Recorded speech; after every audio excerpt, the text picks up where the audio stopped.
And I think people like winning too much. Dang, all of a sudden now I agree with you. I think that's the future. I Doesn't mean wasn't you have even to trying like to it. insinuate. I'll be long gone by I'm then. so sorry. That's the future. You just put me into a dark spiral.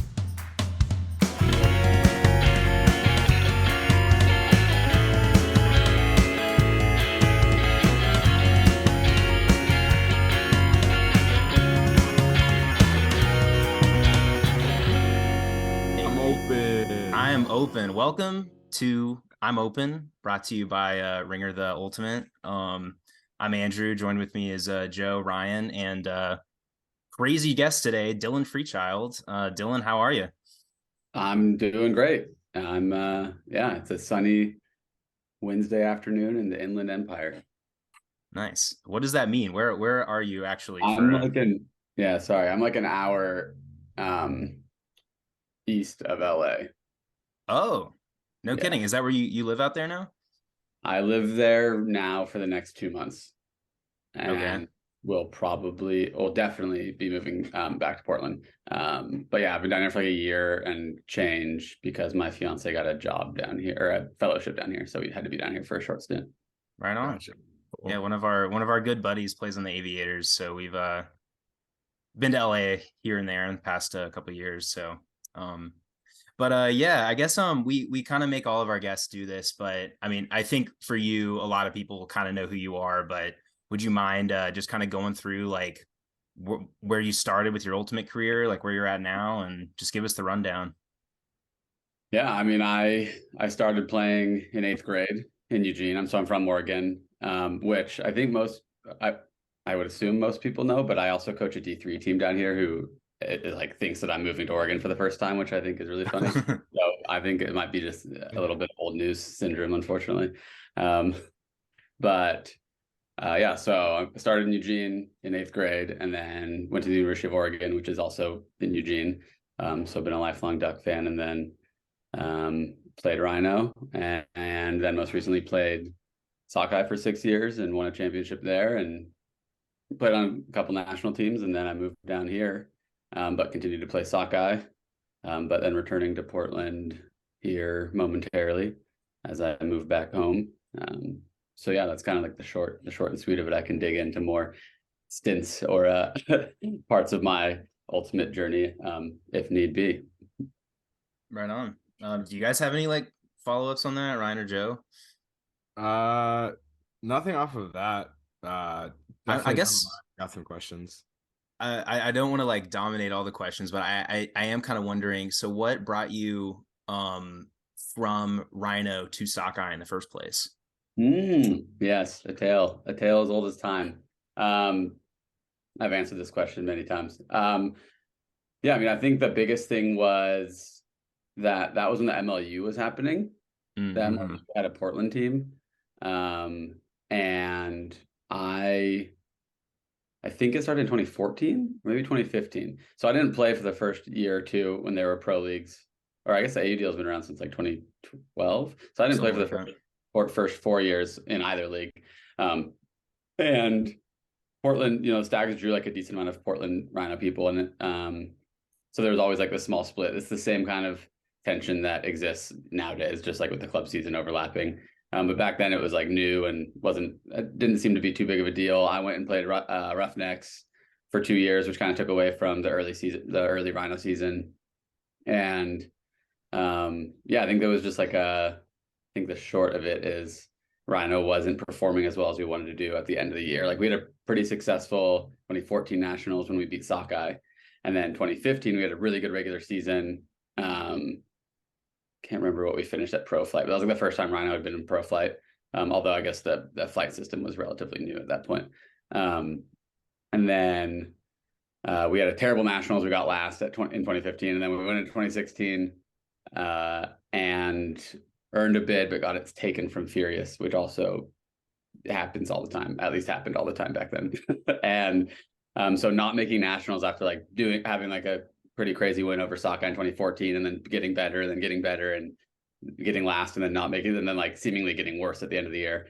So there was kind of just like Jacob and I had been captaining for 3 years, and we kind of just decided that we felt like we weren't doing the things that a club team needed to do to be the best team in the area, and felt like there were boxes that weren't being checked. And one of those boxes, or one of the conflicts that arose, was like we didn't really like the Stags. So there was kind of that conflict there. But anyway, so fast forward a little bit, maybe not handled in the best way, but I kind of figured going to Sockeye would be an opportunity for me to kind of check those boxes, just like what it means to kind of put a little bit more into the program and into a team, and try and find success in a way that, like, you know, I always said that Rhino was just the best team in Oregon by virtue of having the best players, but not always by doing like the things that you need to do to be at the top. So yeah, I didn't know what those things were because I grew up in Oregon. So I figured going to Sockeye would be a good opportunity for me to learn from some people who have been implementing those things for the last, 20 years. I mean, Sockeye's been kind of a perennial powerhouse forever. So yeah, that was kind of the first move, was like leave to go up there. They had just stopped their partnership with the Cascades, so that was exciting to not have an AUDL partnership. And then oddly enough, the MLU folded like probably 3 weeks after we had our big leadership meeting, and I decided I was leaving, and then the MLU folded. So there you have it.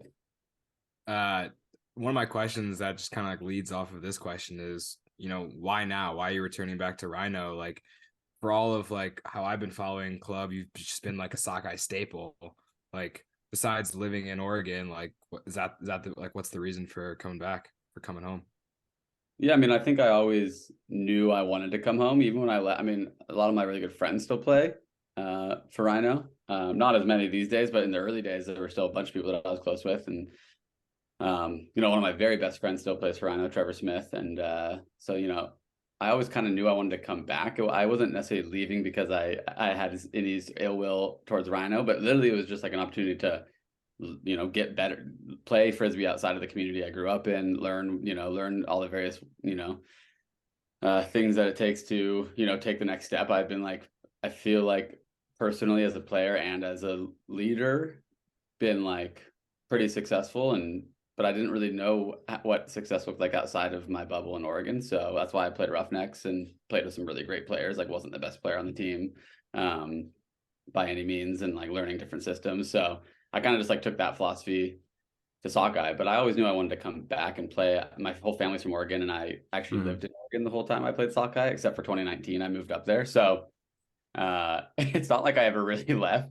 And for the people who know me, personally, like I have a lot of pride in Oregon Ultimate in general, both the youth, the youth scene and Ego and Fugue, honestly, and the club scene. So I've been repping Oregon even when I was playing Sockeye forever. But the real kind of, traveling, I guess, is the short answer. I was kind of tired of travel playing. So yeah, I always knew I was going to come back. COVID kind of put a hitch in that plan. My intention was, after we won in 2019, was to just keep winning as long as possible. I was like, oh, we got a good thing going. I think we'll just win like 5 in a row. And then whenever we stop winning, I'll settle down. And me and my fiance are getting married this summer too. Oh, nice. Congrats. So like that's another. So, I was just stave off adulthood for as long as possible, as long as we were still winning. But COVID kind of put that on pause. And then I returned, and then we had a miserable semifinal against Pony. And I still lived in Eugene at the time. This was before Amy got her fellowship. So I was like, well, I'm in Oregon. We just got our but can I say ass? But you can say whatever you want. You can say whatever you want, Dylan. I think we're all drinking on this pod too. Like, oh, thank God. As long as we can spike on the podcast, then we're okay. But so at the time, like after we lost to Pony, I was like, well, maybe it's time to go back. Like, that COVID kind of took that year over. Some people were tired. It felt like the team was changing. But I also was like, damn, this team has given me a whole lot, and we just got absolutely shellacked by Pony. Like, I don't want to bail on, after just like the first bad year that we've had. I mean, I guess we went 0-3 in my first year, but I wanted to try and give back. So then I signed up for captaining, which seemed a little bit silly since I live in Southern California. So yeah, I mean, I think plan was to always go back. I kind of got pushed back a little bit by COVID. I really, a lot of my really good friends play on Sockeye. Like, I just mentioned my wedding, and I'll probably have more Sockeye people there than Rhino people, and that makes sense. But traveling is really hard. I drove 5 hours from Eugene every weekend there and back, so 10 hours. When I lived in Portland, it was only 6. When I lived in Seattle, I was away from Amy and my core group of friends outside of Frisbee. I was away from them, for the cause. And then I flew this year, and I think it's taken a little bit away from my enjoyment of the game, being a part of a team and being there throughout the week and hitting the track and doing pods and just having those small moments. And also it's just not very good for my body, and I'm tired. And then, I get home on Monday, and then I'm not doing anything for 2 days I just feel like it's kind of taken away from the enjoyment of it and not really being a part of a community. So I'm eager to kind of build back the Oregon community. Oregon's given me like so much, so I think I'm really excited to go back and coach youth there and be a part of Rhino for as long as I'm playing, and then I'd love to coach and just kind of try and grow that scene, and I'll be there probably for the rest of my life. So it seems like a good opportunity to switch over with a little bit left of my prime left. How did Rhino take it when you first left? When was it weird playing them when you moved to Sockeye and you were playing all your friends?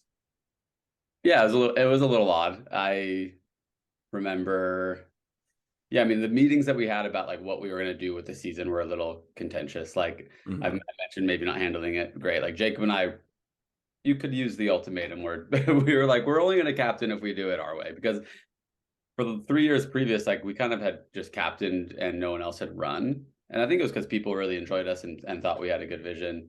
But at the same time, like when other people aren't running, and then it just starts to kind of feel like work, like it's just de facto, like these guys are the two who are the ultimate, so they're going to do it.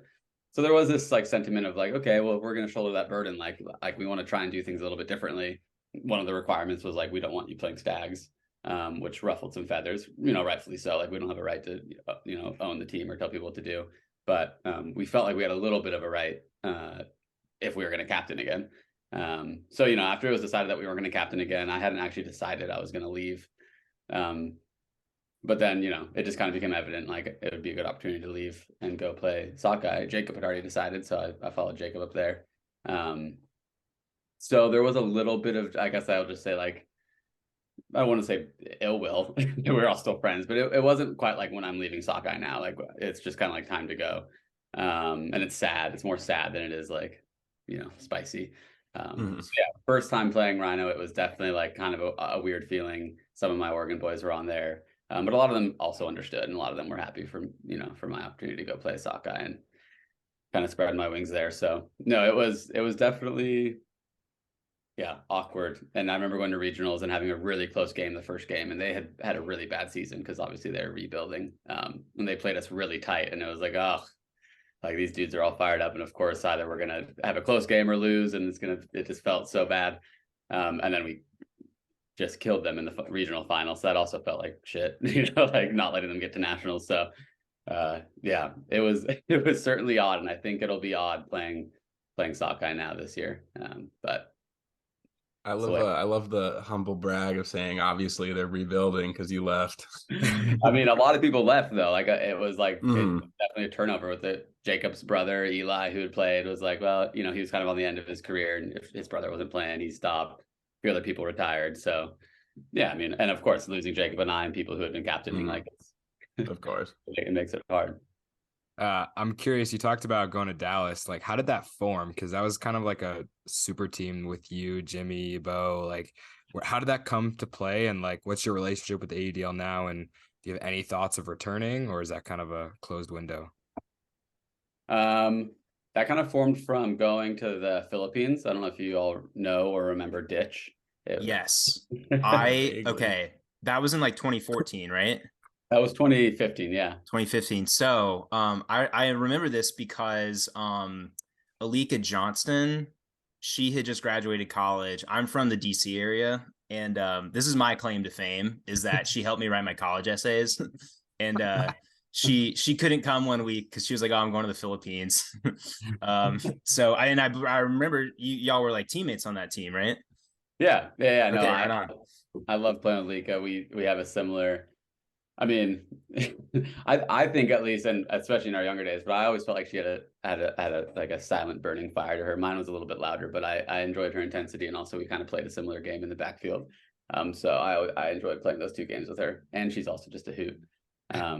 a nice person. So yeah, that was really fun. But we went, and Jim Garanser had like basically had invested in Ditch. Ditch was kind of the brainchild of Kevin Minderhout, who also was the founder of Next Gen. And so he got kind of he got in a business relationship with Jim, and then Jim, of course, started the Roughnecks. And Bo and Jimmy were in the Philippines, and I think he kind of courted Bo and Jimmy in the Philippines. I wasn't actually a part of that initial courting. Damn. And I've been pretty anti AUDL, and now still kind of am anti AUDL. But I was just a little frustrated with the way the club scene was going. I'm not a big fan of the TCT, and I just feel like, and maybe we can get into this later or maybe not, but I also just feel like USAU is just trending AUDL light at this point. And so, a little bit of like lesser of two evils. And anywho, so I was kind of getting fed up with that. I was kind of getting fed up with the Rhino situation. So I was like, screw it. I'll go back on all my angry tweets about the AUDL and look like a buffoon, and I'll play. I'll give it a go and see how I like it. And I always tell people, even though I say I'm anti-AUDL, that I had a fuck ton of fun playing for those 2 years. Like, it was so fun. So, I understand why people play it, and I understand, like the excitement from it, and I don't regret it at all. It was such a blast. But that's kind of how I got tied into that. So really all I had to do was reach out to Jimmy and be like, do you think Jim wants just another player that like I'm down to leave? So those are the 2 times I left and moved out of the house for Frisbee from Amy. Was Seattle 2019 and Dallas 2016. I was like, babe, I'm gonna move to Dallas for 4 months and play Frisbee with Jimmy. So yeah, that's kind of how I got wrangled into that. And Jim's just like pretty easygoing dude. He's like, sure, fine, whatever, yeah, come live with Jimmy. And yeah, we had a good time. It was one of the best times of my life. Sorry, ahead, just Ryan. to jump in. I think my next question kind of ties into this last one. So your Twitter account is suspended, and I would love to hear your anti-ADL thoughts and also why your Twitter account is suspended. Like, combine that into one question and just go. I stopped. I turned off my Twitter. I deactivated my Twitter. I've tried to activate it back every once in a while, but I'm like the least technologically savvy 30-year-old you'll ever meet. So I'm like, it's probably better that it doesn't. I can't get it back up. So I deactivated it like a year and a half ago, because all I would do is just like doom scroll and get angry about like Frisbee things, like not actual real life things, but sit here and like be like all pissed about. Yeah, it hasn't changed. Just yeah. so So you know. I have my one vice is like, man, like Amy's like, you're always on your phone, and I'm like, always like, no, I'm not. And then I'm like, yes, I am. I'm addicted to my phone. I think I have not a very addictive personality when it comes to other vices, but my phone. So I was like, I'll just delete Twitter, and sure enough, I haven't gotten it back. So I was surprised how easily cold turkey went for me when it comes to Twitter. So that's why my Twitter is deactivated. But every once in a while, I do wish that I had it, because Trent will send me screenshots of stuff that he knows will fire me up, but I'm like, oh, I want to get in there. And then my anti-AUDL thoughts. I mean, I mostly just I am anti. I don't like the big field. I think the big field changes the game a lot. I don't necessarily like. I don't not support a product that is built around for profit. Like, I'm a big NBA fan, so I'm not like so against the idea that like people are trying to either monetize or profit off the sport. But I just do think it kind of like takes away a little bit from what makes Ultimate unique in my mind. I don't personally need the validation of having the sport be legitimized or making money off of it. Obviously, like, a lot of the argument is that it helps grow the sport, and it certainly does. Like, when I was with the Roughnecks, like, Jim was footing a lot of the bill to like have different camps and taking the sport into different schools. Like, so and like I remember meeting fans who were like, oh, I just found out that the Colony, which is like some suburb of Dallas, like had a pro sports team, and they like came out to random games, and it just would always crack me up, because maybe I'll do that when I'm like 50 and 60. Just go out to a random event. So I mean, certainly, like that would be short-sighted to say, like, obviously the intention isn't just to, build a product that then the owners can profit off of. Obviously, they're all frisbee players in their heart and like are trying to grow it thoughtfully. But that is all to say, like, I feel that there's this like a certain something that's lost with it, and I just lost a part in my head that I was going to mention. And I'll have to get back to you. I might interrupt your next question because I had a whole nother spiel I was going to go off of. That's I cool. do We have can circle. Go ahead, Joe. I have a sort of similarly related question, but I'm especially interested in your thoughts on this because we've talked to like a good amount of other people who talk about AUDL and club in like the same city, and how like especially like very recently there's been success for teams that have had a lot of relationship between the two, like Truck Stop and Breeze, or like Pony and Empire. So I am just interested in hearing your thoughts on whether you think having a close relationship is important, or if you think that there just shouldn't be one at all, or why maybe Breeze and Truck have seen success over the last like year or two. Yes. Well, now this I have this thought is itching in the back of my head, and now I'm like so annoyed that I can't remember what it was. But I mean, so I'm going to go back to the last question because I'd be remiss to also not mention, like, and this kind of has fallen to the wayside, like the gender equity movement that I felt like was like hot for a second. But the thing that I always said about the AUDL was, and I always reference my friend Jesse Schaffner, that like I always enjoyed that Jesse and I like played for the same thing. So like a club championship, like everyone understands what a club championship is and what it takes. And I always thought it was like cool that we played by the same rule set for the same purpose. Like, I think that's a pretty unique aspect of the sport that, right, you can relate across like division lines and gender lines. Like I just think that is something that is pretty cool and celebrated, and like our championships are held in the same spot. So I always felt like that was also a part that I didn't like, that it was being separated, like parsed out from. I'm also not a big mixed fan, but I thought it was like kind of odd that like the men's division was being parsed out from all the other various divisions. And I felt that way like when USAU changed like the Masters Nationals away from when it used to be with the club division, because I just loved the idea that it was like this huge basically like celebration festival. And I think along with that ultimate boy, I literally just lost the same thought. I like caught it in the back of my head when I was just saying that, and now I've lost it in the back of my head again. What I was going to say was you were gonna have to edit out like this like long quiet pause.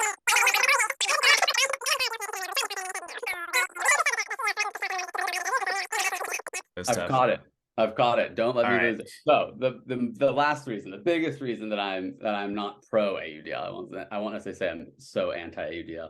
I'm not pro AUDL is, just my philosophy, and I am not a business person, or like, so what, take this with whatever grain of salt you want. But like my understanding is like the sports market's pretty saturated. Like everyone loves football, everyone loves basketball.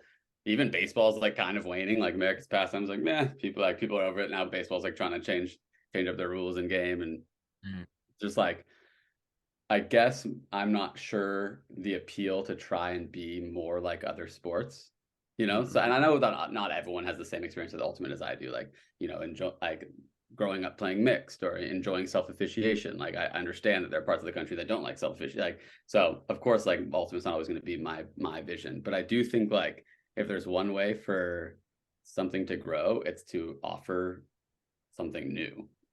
But maybe that's like a pretty too basic of a business model. But like in my mind, I'm like, oh, offer something different. Like, don't offer something that's attempting to be like something else, which is kind of my issue with USAU these days. I'm like, oh, you're kind of just offering close to the same experience that the AUDL offers, because you can, like, in my mind, like the AUDL is gaining a lot of traction and USC is falling a little bit behind, and it's like, oh, okay.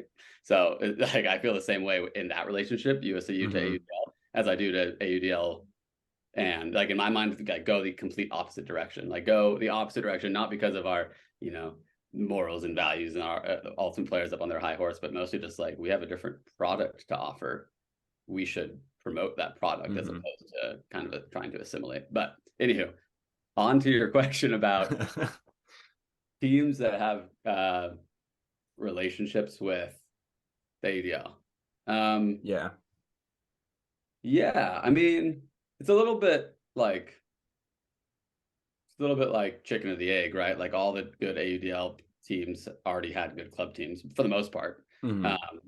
I think like the one that you could point out is I mean, like, North Carolina is on some different shit right now. Like, they obviously have some structure that they're just like pumping out players, youth players, college players.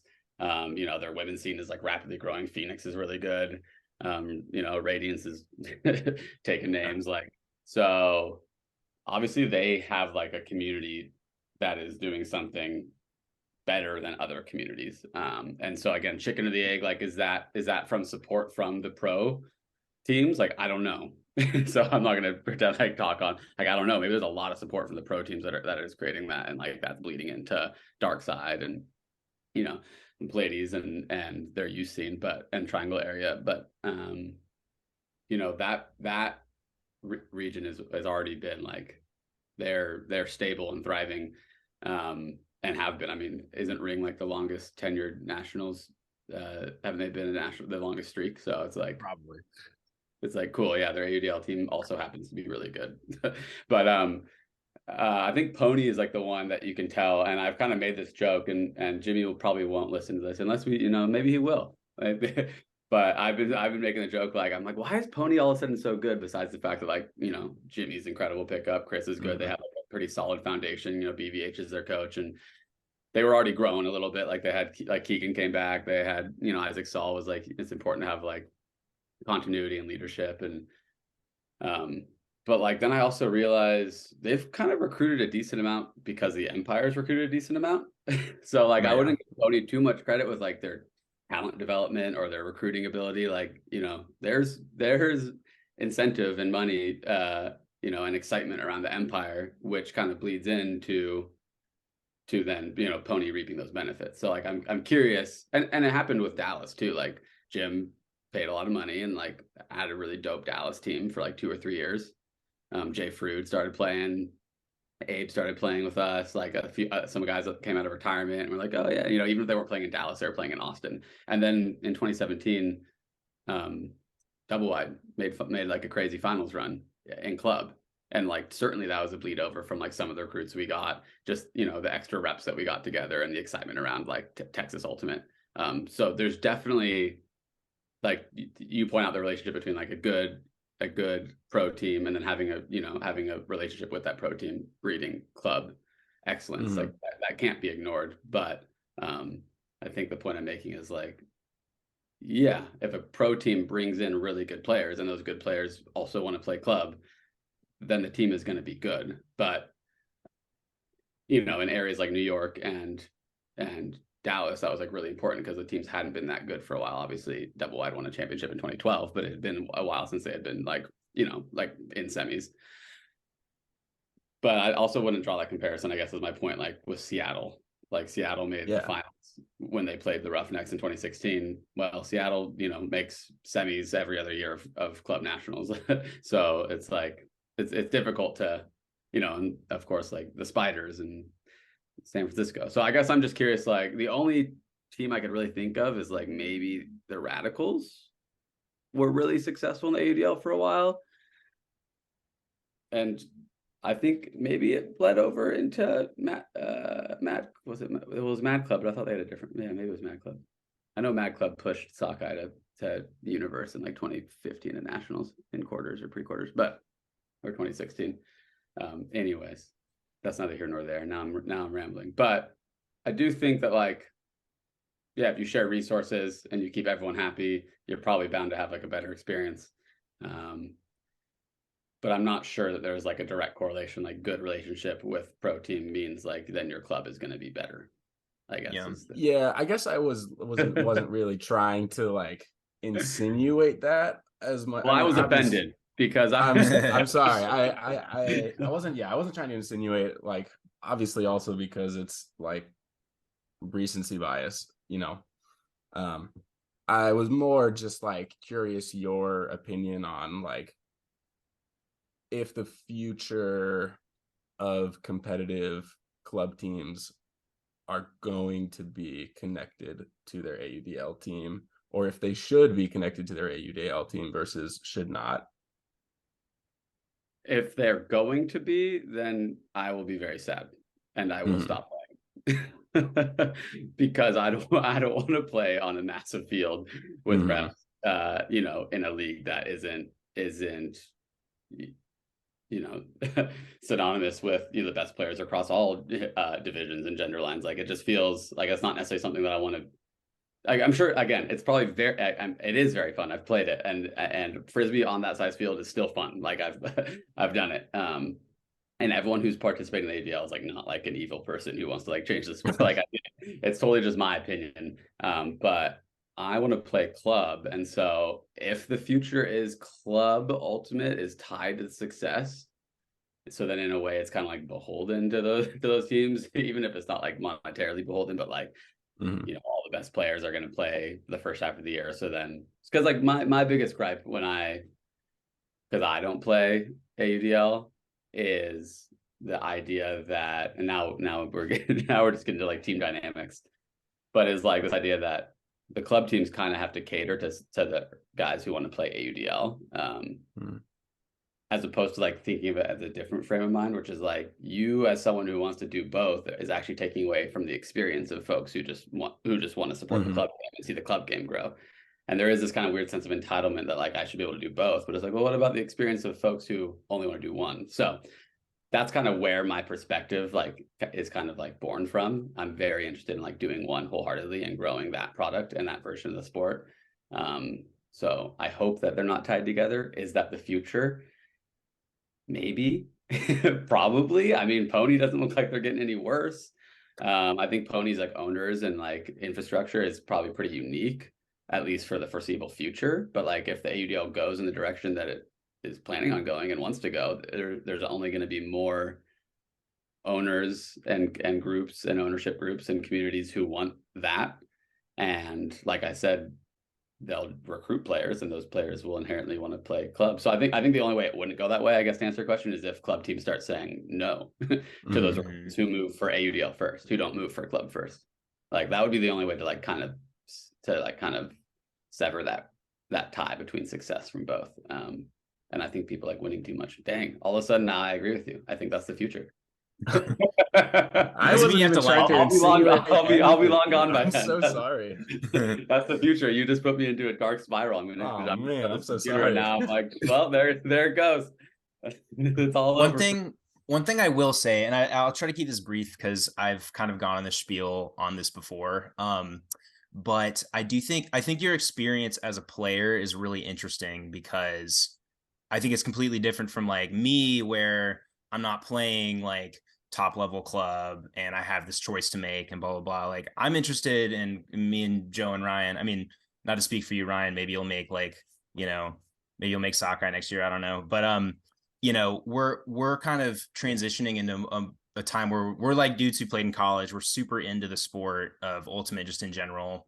And it's a little bit, it's a different experience as a player versus as a spectator, like the AUDL and club and all that. And I think a benefit of the AUDL is that you kind of get to kind of follow a team over a season and kind of feel like you're having an experience of like the season kind of tells a story, versus if I'm like trying to be a fan of like sockeye or like a team, it's like, okay, I want to tune into their games, but they're all like really condensed over like a handful of weekends.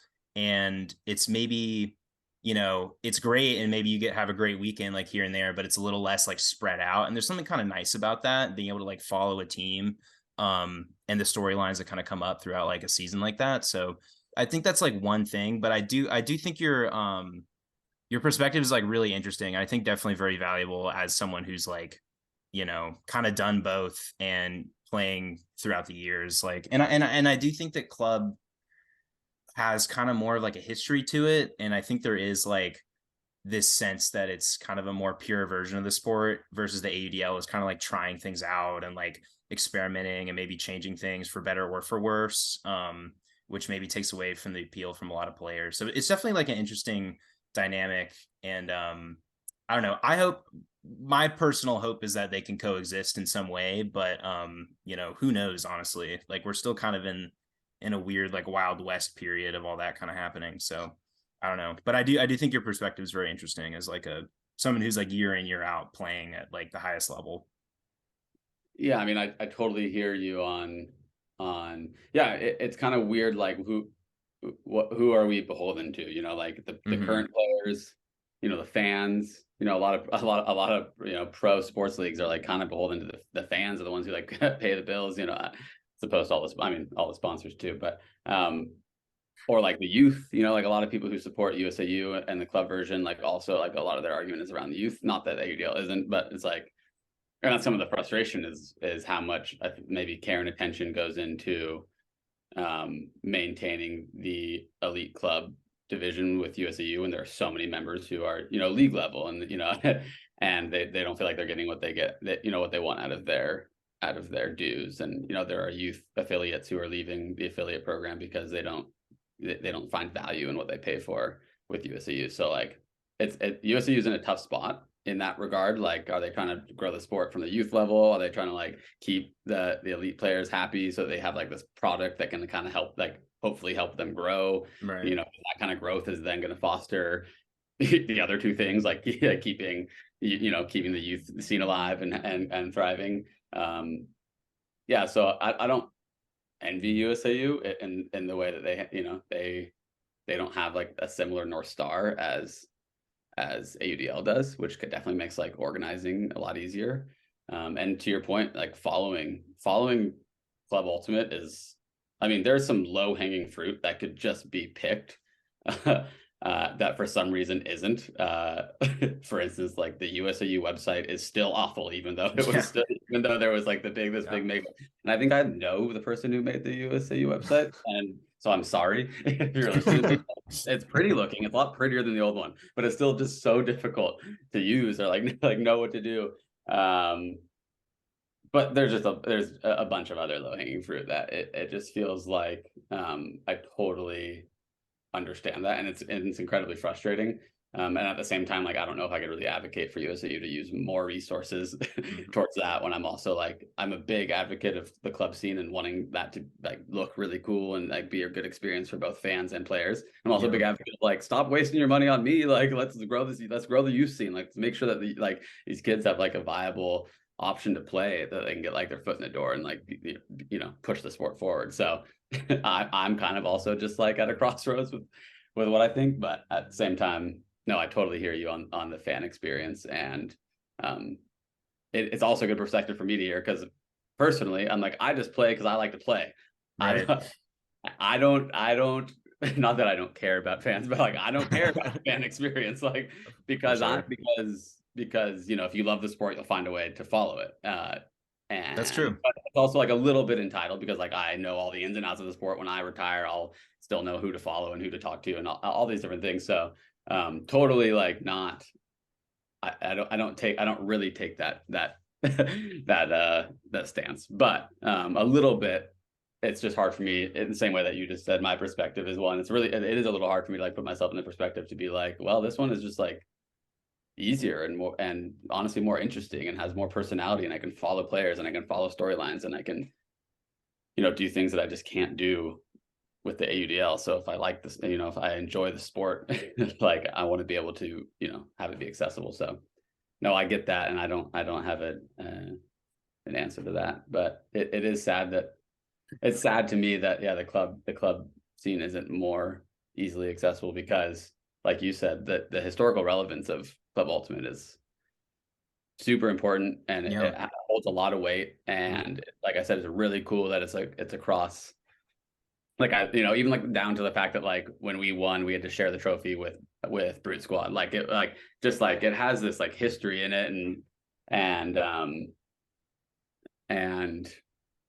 it would be sad if that was lost. But I guess that was lost with the ABA too. So like it would be sad if that was lost. But I don't know if I'm saving it being a curmudgeon anyways, but Yeah, I had just to your point about like club kind of having a little more history. Like I had this professor in college, and he was like he learned that I was on the club ultimate team or something, and he was like, "Oh, like is how's Ring doing this year?" And I was like, "Whoa!" Like he was like, "Yeah, I used to play a little bit back in the day myself," and I was like, "Whoa, that's crazy!" And like that's definitely not happening with like the AUDL and stuff. You know, you definitely uh there is like kind of that charm to it, to the club scene that I think is pretty cool. well, it'll get there, right? Like, Yeah.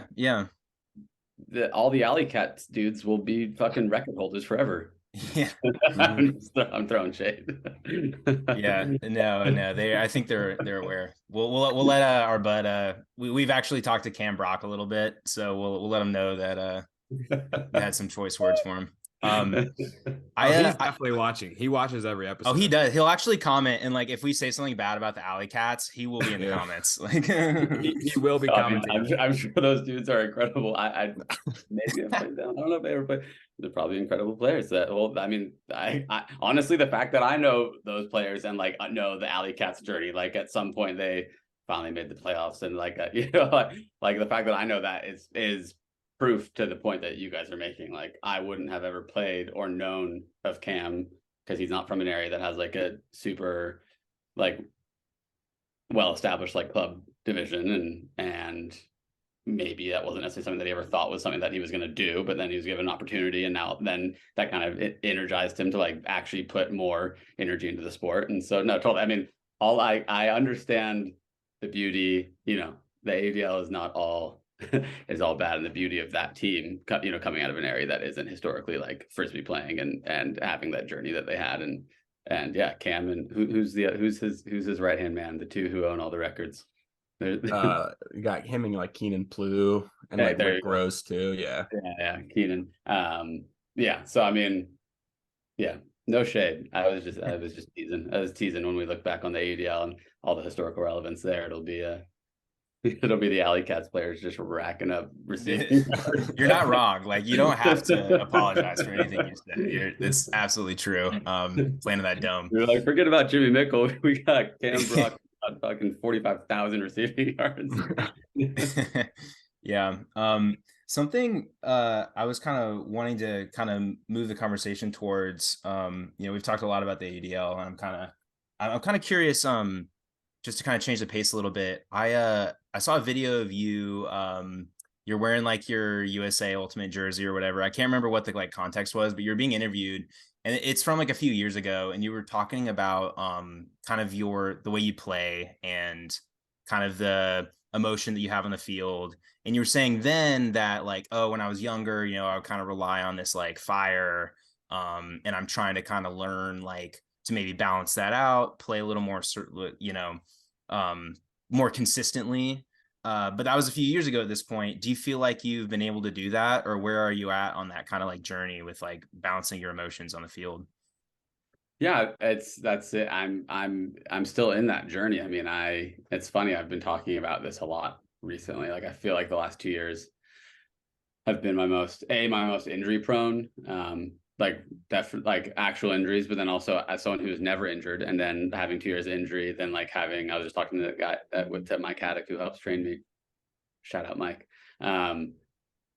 Also like the psychosomatic, like just going into practice and being like, oh, my knee hurts. Like, well, shit, like this is the worst. Like I hate life. And when really it's like, I suppose like pushing through and having a little bit of like pushing through adversity and having a little bit more resilience, which is something that I feel like I had a lot more when I was younger. Resilience, that is, I always cracked under adversity now. But and so I'm not sure I'm at with that, but I think I remember that video, and I think the point was more that I still was getting pretty fired up at that point in time. Mm-hmm. And I think that what a lot of people don't realize is how often it is like kind of fake it till you make it. I think I even say that, like just being like, hey, I'm suiting up for Frisbee. When I was younger, I just felt it like every single time I put on cleats. I just wanted to get better. I wanted to beat the person across from me. And then you get older, and it's just like anything, like you start to become a little bit like numb to it. You're not like, I'm not as fired up to put on my cleats. and go to practice and chase Trent around, you know, like, well, like I have to tell myself I am. And that's not to say that I don't still love the same eagerness of getting better and beating other people, but you just kind of have to like, you have to train yourself to get it back into that mentality. And then it becomes, you know, once it becomes habit, practice makes permanent. And then, you know, and then it just becomes something that happens every time you're at practice. And I think that was kind of the point I was making. Was recognizing that it's a commodity that can be used and also like a skill set that can be practiced. And that if I'm not just reliant on the natural, you know, it's natural occurrence, then I can be consistent, like you said. I think I've lost a little fire in the last 2 years.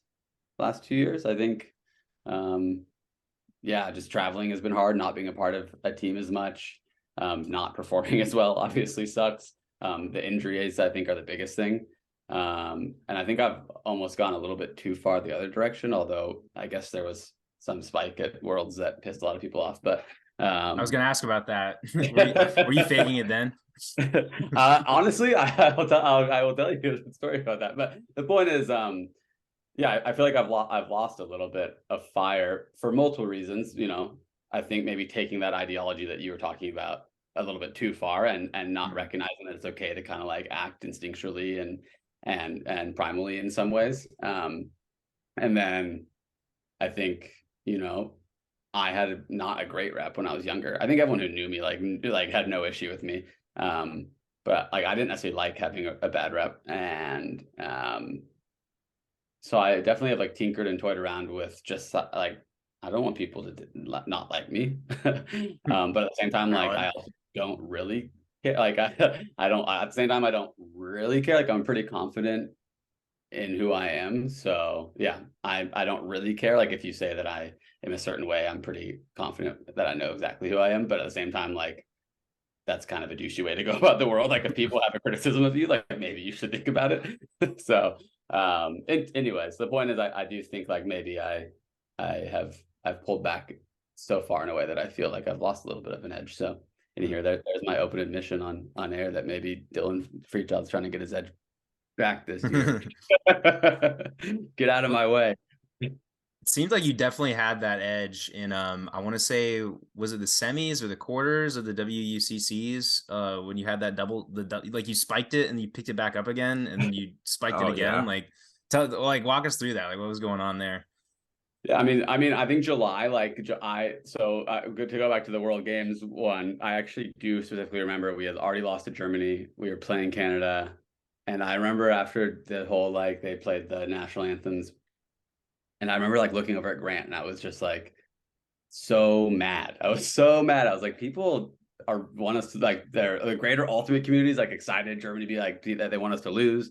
I'm mad. Like I felt, you know, I just come off a year that I was pretty injured. And we, like I said, we got rocked by Pony and just feeling like I had my first really like down year as an individual. And I was just so frustrated that I was like, just so eager to like prove whoever, you know, whatever like amorphous people that I pretend dislike me or don't believe in me, you know, whatever gets me going. And so when you asked if that was fake, I got definitely like the first 2 points of that game, I was like, I'm just going to be outrageously upset and aggro. And like, I'm just going to go so hard. And I swear to God, yeah, it worked. Like I feel like I played pretty well and really aggressively. And yeah, it came out in the way that maybe didn't make a whole bunch of people happy, but like, I remember spiking that and being like, man, I haven't had a moment like that in a while. And it definitely all came from just like looking at Grant and being like, I'm just going to be pissed this game. Like, I'm going to make it happen.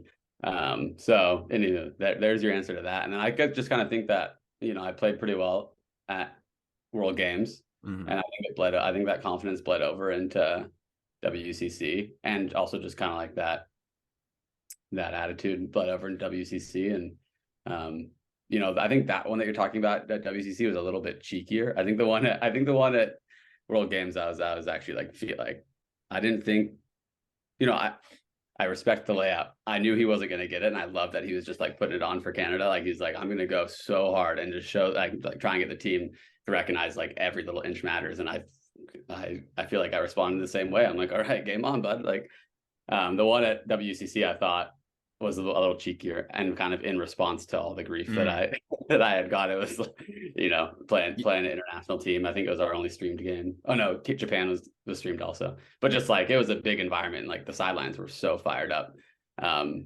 And yeah, I just remember catching that and being like, I think it's time to just keep pissing people off. So I'm gonna just give this little double spike. But I feel like that one was a little bit less angry and a little bit more calculated, just like having a good time. Yeah, I think if people were unclear about your stance on spiking before the double spike, I think you made yourself very clear. I think if people were unclear about the spiking before 2023 or 2022, then yeah. Either like they live in under a rock. Either I'm old news and they didn't recognize me wearing a polo, or or they're holding on to some hope that isn't coming. One thing, Sam wanted to let you know that he's protesting your appearance on the pod because, in his words, he said, because he's a meanie spiker.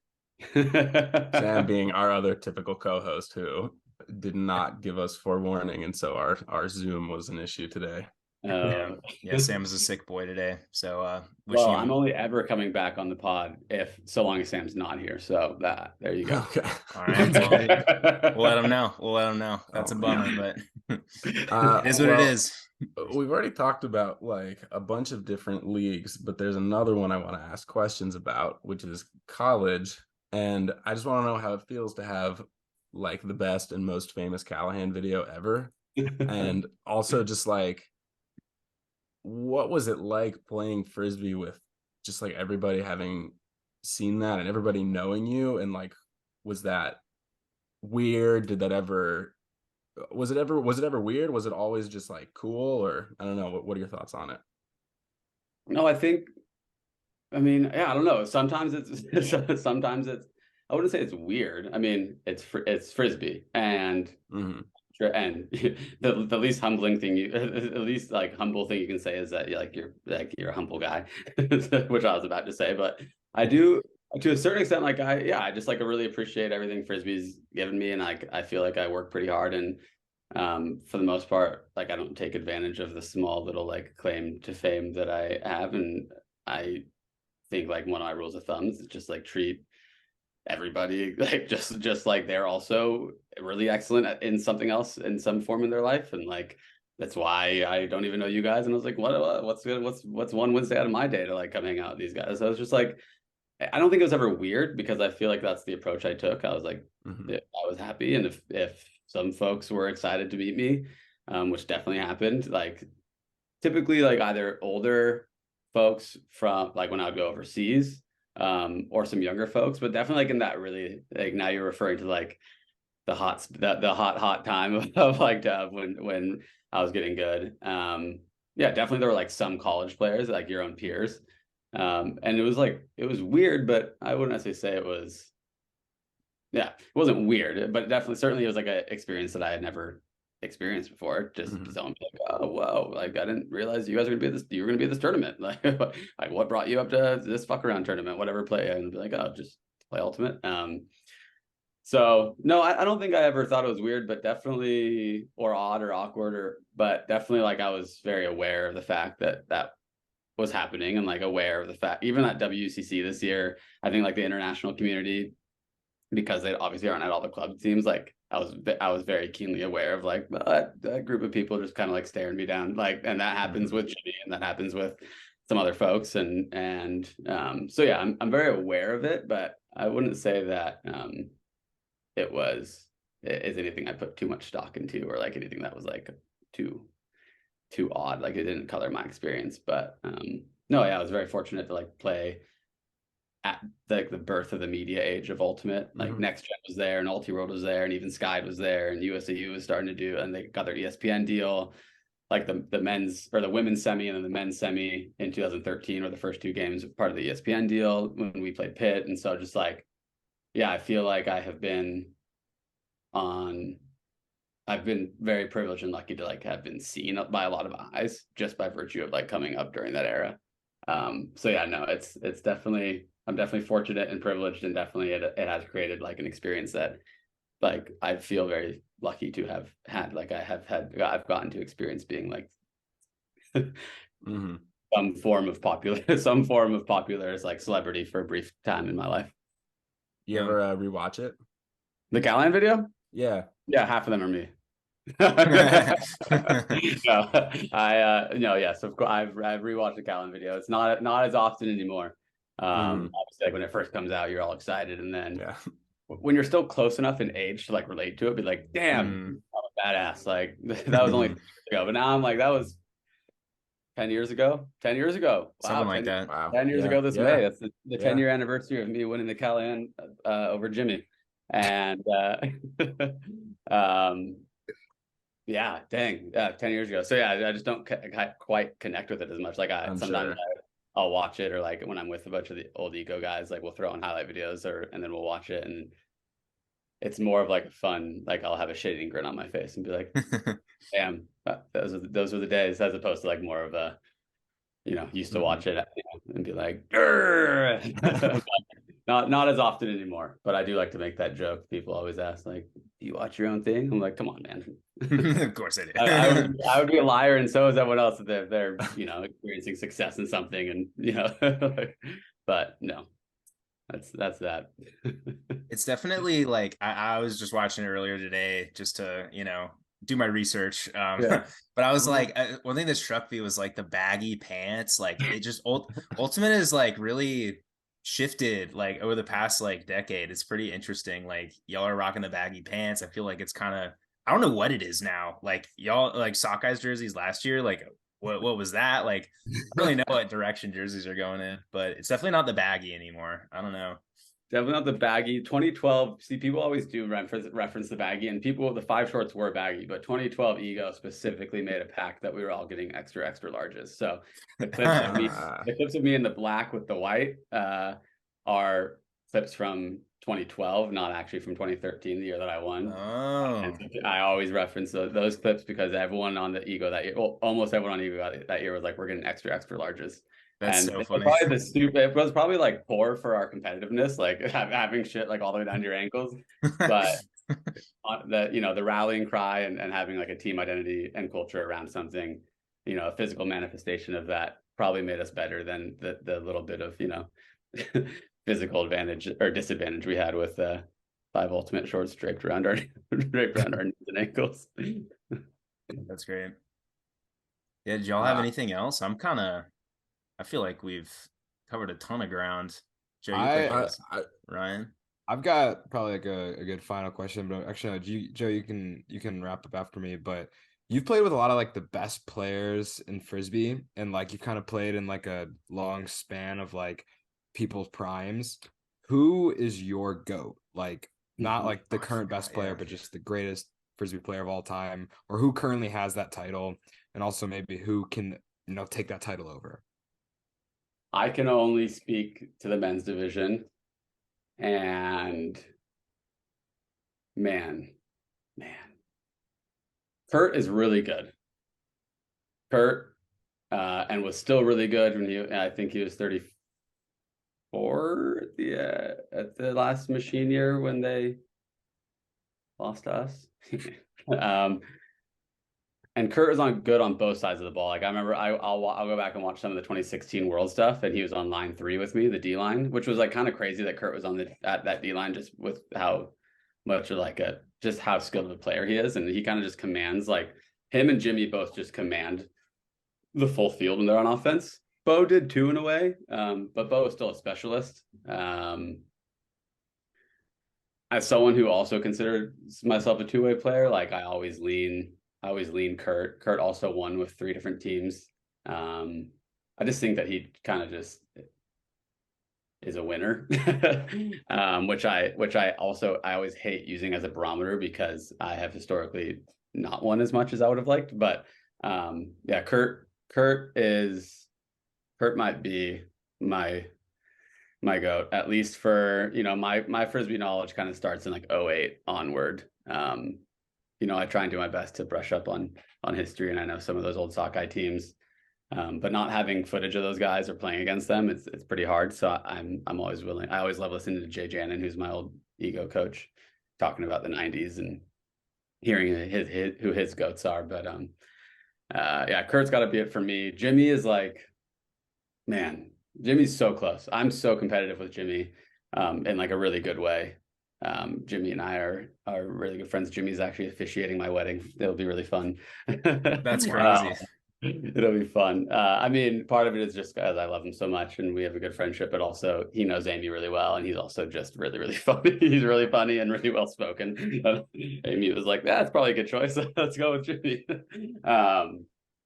So I'm really competitive with Jimmy, and he is. I mean, he's one of one. The guy is. I hate how well he manipulates the frisbee. It makes me so mad, because I wish I was a better thrower. But I always knock Jimmy for his two-way ability. Maybe Jimmy's like, I don't know. I don't know the eras of Ultimate that we're going through. I feel like when Revolver was winning, like in the late 2000s and early aughts or 2010s, is aughts the 2000s and 2010s? Aughts is 2000s. Yeah, cool. The late aughts and the late early aughts, 2010s. yeah. There you go. Like I feel like it was kind of going to this way of like having very specialized roles. Like I remember like it going in that direction.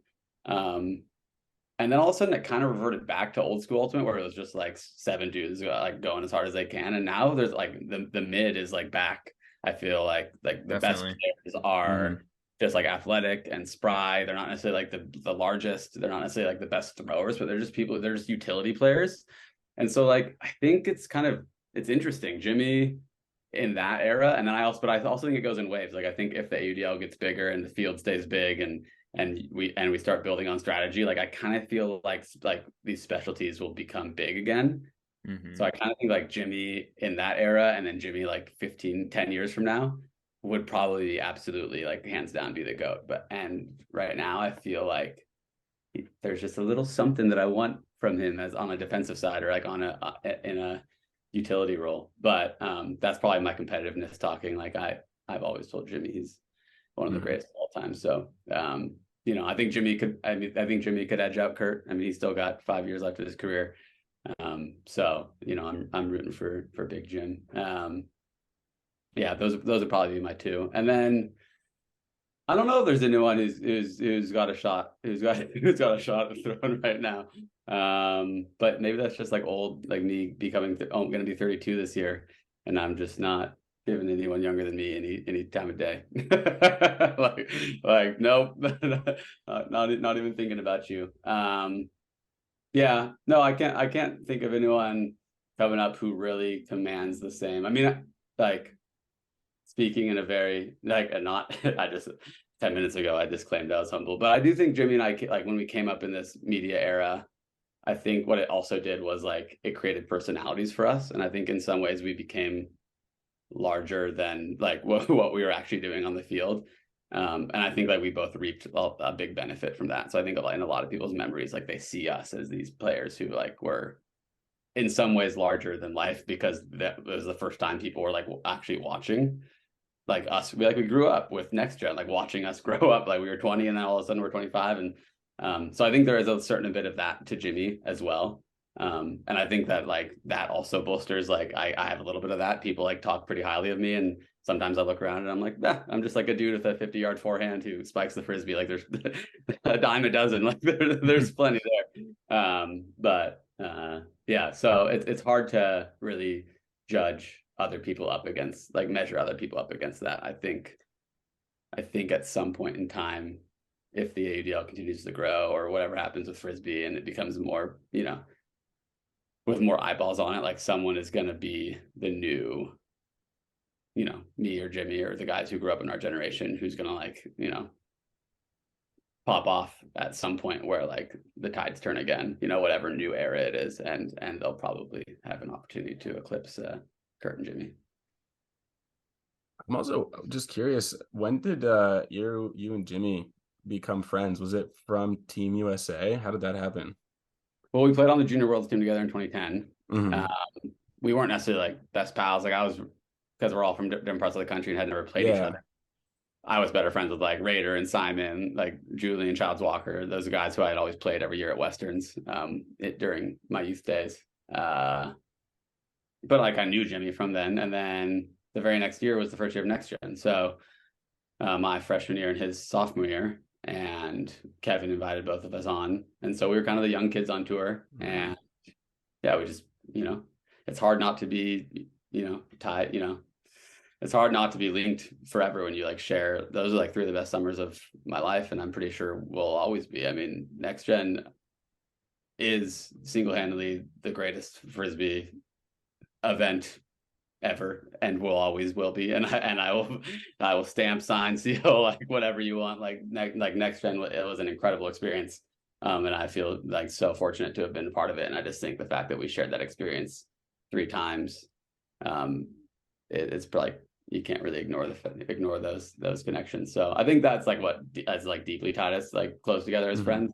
But then of course, like we've gotten to share, WGC, World Games, and then throughout those teams, you just have so many different life experiences. Like we went to Japan and we went to Colombia, and I visited him when Jimmy were in Australia. So it's just like I have friends who I grew up with, who I'm closer with on a day-to-day, and who know me in different intimate ways that like Jimmy and Chris and Grant and Raider and some of the other guys don't know. But at the same time, like I've shared these like really formative life experiences with all these other players that, on the other hand, like a lot of my friends who are still like in Portland and Eugene also don't understand. There's like, oh, Dylan's just on another 10-day trip, like going down to Colombia, like just like teaching camps and playing ultimate in front of the random crowds. And so, yeah, I think that's the long answer of like how Jimmy and I have stayed close, is like, it's kind of hard not to, when you have these pretty like shared intimate experiences, like life moments that I'm not going to get to travel as much as I get older and start a family and stop playing ultimate. So I'm just gonna have to look back on, those moments. But yeah, that's kind of how Jimmy and I and all those other guys that I've named and plenty more are pretty good friends, even though, like I said, I'll go 6 months without seeing them because the off season. Wow, that was beautiful. Yeah, that was beautiful. Beautiful friendship. Yeah, I think Ryan, you've got a hard stop for your Passover dinner soon, right? So I think if it's cool with y'all, I got like one last question. Sometimes we have, I mean, we don't get a ton of listeners, I'll be real, but sometimes we get like some high school kids, maybe young college kids. What would your advice be to like a younger player whose dream is to, play a really high level of ultimate? What would you tell them, Everyone always asks this, and now I'll have to go into another spiel, but like I came up again in ultimate time when it was like, to be successful, you just had to like take it seriously, right? Everyone has their training programs these days, and there are so many more well-structured youth organizations. And so it's like you get a lot of benefit if you're from, you still had a lot of benefit when you're from Seattle when I was a youngin', because I still hate those guys. I love Raider, but I still hate him for those 4 years. But like there's just so much more what's the word I'm looking for? It's just so much like more official these days. That's a really bad word. Someone open a thesaurus. And there's so much more training that goes into it. And like the level of ultimate has also been, and this is another part of my sadness, has also been pulled away. Like when I started playing like Summer Solstice had the best women's teams and the best men's teams playing alongside like teams that were just thrown together, who were just drinking, from Eugene and Portland, and like youth teams. Like I entered that tournament, and it was like this magical, like it was this incredible thing to like play against Sockeye when I was 15, literally on like we're just in the same division, because it wasn't big enough to have a youth division or a different division. Like that was just like such a formative experience. And so like it's sad, I think the TCT really did this. It really pulled the elite division away. I always say the biggest mistake was moving US Open on Potlatch. Like Sunbreak hasn't been the same, for better or worse. I think a lot of people enjoy that. Like it's also got like its own vibe. But like I remember going to Sunbreak and playing Team USA, and it was like my first game. I was 16. I was out there like probably drinking one of my first few beers and like just playing team, and they were just normal people. And anyways, that's all to say, like I came up in a time when just like taking it seriously, like pretending like ultimate was just like basketball or football, and just like getting every little bit you could, so I flew to nationals to watch nationals, and like just took every playing opportunity to play. And I also think I reaped the benefits of the fact that when I played, like I was always playing alongside the best players in UG. Like when I'd go to City League, like I was scrimmaging, like, you know, all the best club players who were playing for Rhino, but they lived in Eugene and they needed to get their reps. So I always say, play as much as you can, like always play as much as you can, play outside of your community, like always seek opportunities to learn from outside of your community. So it is a really lame answer because I know it takes more than that now. But really, like, I think taking myself seriously in the sport and just like being really eager about it, not just being a hobby, and taking every single opportunity. Like I never said no. I remember like my high school coach when I was a senior probably shouldn't have been taking me to a party tournament, but whatever. He was only like 4 years older than me at the time. And he's like, "You want to go to Gandy Goose?" I was like literally the night before, and I'm like, "Mom, can I go to a frisbee?" Like just like always saying yes. Like I just need to go get reps with like I didn't know anyone on that team, but didn't. So, anyways, that's a long spiel of now I'm like talking about the good old days, but that's what I've always said is like take it seriously, like take the experience seriously, and take as many and always say yes to opportunities to play. But you know, I don't know if that's enough these days. But I think it'll bring a lot. I think it'll get you far and it'll bring a lot of happiness. That's what it's all about. I think that's yeah. I mean, I still think that's great advice. Like obviously like things have gotten a little more competitive and maybe the floor has risen a little bit, but you know, I think those words are still true. Like I think that's still pretty solid advice, you know. Yeah, and it's just hard. It's hard. I mean, something I always said, like be super intentional. I've always said like be vulnerable. Like I've just always had like a pretty open heart to like opportunity, but also like just just like the emotional journey, and also just like every rep, you know, practice makes permanent. Like every rep, you have to be intentional about what you do. Like I feel like I feel like I improved to the point that I am at because of just trying to like manipulate the field and improve as a player and not just like win. And I say that to my Claremont team too. I feel like we go scrimmage and then I just see like all the strategy and all the intentionality collapse because like then my one player is guarding this other player and they're just trying to do whatever it takes to win. And I'm like, there's a time and place for that. But there's also time and place to like be super cognizant about what you're doing. You know, the way you move through space and the way you like look at the field and the questions that you ask. And it's a hard skill to master, but I think like people who take their reps really intentionally, they don't have to like be super serious, but really intentionally about what they're doing. Yeah. Also just like the sport is a lot harder than it used to be. It's also still pretty easy. There's like, I've said low hanging fruit. There's still a lot of low hanging fruit. Like be the dude who's the first of the field, be super intentional about your reps, like never say no to opportunities. And you're 75% of the way there. You're ahead of 70% of the people who play Ultimate for fun. So, you know, it is definitely harder than it used to be, but it's still pretty easy to be pretty good. College kids, just go to practice. Yeah, show up to practice, please. Don't skip practice. Don't watch this video. Go to practice. Yeah, what are you doing? Why are you watching us? We say that a lot of episodes. It's like, why? Why are you watching us? Go to practice. Dylan, thank you so much for coming on. Like you said earlier, like you don't really know us, but you just like it's a Wednesday. Like it's just a Wednesday for us. Like this was awesome. Like yeah, I had a blast. A little mom and pop podcast. We're not your ulti worlds or your, you know, what's you call it. Well, the ulti worlds, they're always trying to pull a narrative out. They're the lame stream. No. But seriously, I mean, I just talking to you guys is like talking to, you know, like I mean, I guess some of you did have a beer. I could have had a beer, you know, but it's just like whatever. It's like we're at a tournament party. I talk to people all the time at tournament party. Like it's a lot more casual than, you know, I think I've done two ulti world podcasts, but whatever. It's still fun, but and that's what we try to do on here, you know, just not to talk bad on anyone. They're doing a great job out there, but yeah, you're doing a great job out there, all the road. I mean, no, I appreciate it, and yeah, it's fun. I'll talk anytime. I'll talk about Frizz. People, you want me to talk about spiking and talk about next gen and then talk about the good old days. It's pretty easy for me to do. Amy could probably release hundreds of podcasts by now. Right on. Well, yeah, it's been great to talk to you, and thanks for stopping by. And yeah, I don't know, that's all we got for you. So yeah, good luck to Rhino. Right. Yeah, good luck. Oh, thank you. Yeah, I know.